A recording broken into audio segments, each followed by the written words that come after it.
Raise your hand if you know people with hearing loss, and keep your hand raised if most of those people are over 50.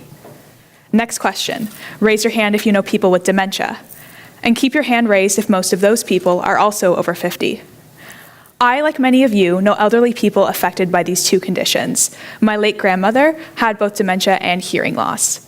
These conditions are more common in the elderly, and unfortunately, we sure are getting older as a province. It's estimated that by 2030, 1 in 4 Nova Scotians will be over the age of 65. With this impending increase in our aging population, it should be a priority for all of us to prevent conditions like hearing loss and dementia. Well, what if I told you that hearing loss is actually been identified as the largest potentially modifiable risk factor for dementia?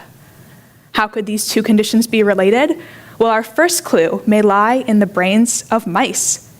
The hippocampus is a structure of the brain that's related to things like learning and memory, and it's also one of the first structures to be damaged in dementia. Researchers had mice with hearing loss do a maze task, which is a test of spatial and memory abilities, and they found that mice with hearing loss perform worse on the task than mice without hearing loss. And even more interestingly, they found that the mice with hearing loss had less cells in their hippocampus than the mice without hearing loss. To look at the brains of humans, the methods are thankfully a little bit different. Your brain is actually electric, and I can measure your brain's electrical activity using electrodes. If you have a large group of people do the same activity, you start to see certain brainwave patterns which reflect their mental processing. The brainwave pattern that I'm interested in is called the late positive component, or LPC for short.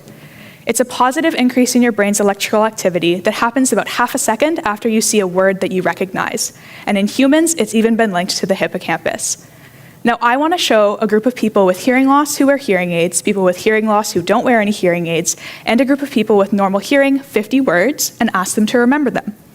Then I'm going to show them 100 words, 50 of which are completely new, and 50 that when they recognize them will generate that LPC brainwave pattern.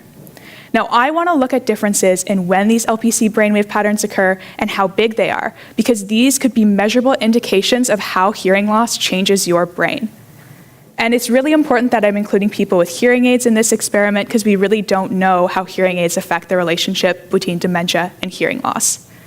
So I've probably told you a lot today about electricity in the brain and hearing loss, but I just want to leave you with one really important thing.